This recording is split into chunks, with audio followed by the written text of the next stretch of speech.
Offrir une plus grande accessibilité aux divers services pour conserver les jeunes familles dans les milieux ruraux. Voilà ce dont sur quoi misent les deux candidats en lice pour le poste de conseiller municipal du district de Quéquéco à Rouyn-Noranda. C'est les jeunes familles aussi qui font faire le dynamisme, qui vont garder nos écoles ouvertes, qui vont faire rouler l'aréna puis tout. Fait que ça, je trouve ça important là, que ça soit attrayant puis que c'est ça qu'on les garde dans nos ruralités. Pour la culture, pour les sports, puis aussi de diversifier l'économie. Puis un bon moyen de faire ça, ça serait de mettre un axe vraiment fort sur l'agriculture de proximité dans nos quartiers ruraux. Pour Éric Grenier, un jeune père de famille et agriculteur qui demeure dans le secteur rural de Cloutier, il s'agit également d'apporter son expérience. Lui qui est impliqué dans le conseil du quartier depuis 10 ans. On a géré beaucoup de dossiers aussi. Fait que, au cours du temps, là, c'est sûr qu'il y a des choses qui ont cheminé, d'autres moins. Fait qu'avec tout ce bagage-là, à un moment donné,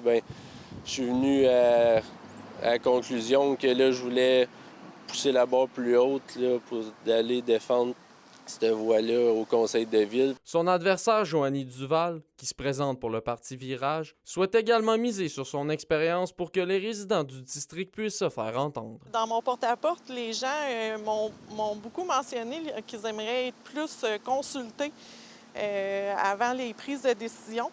Puis justement, là, je vais faire des rencontres de quartier à la fin du mois d'octobre. Mais malgré le vent de changement que les deux aspirants espèrent apporter, il reste tout de même qu'un enjeu est préoccupant, soit celui de motiver la population à aller aux urnes dans un contexte où il n'y a pas de course à la mairie. On incite vraiment les gens à aller voter.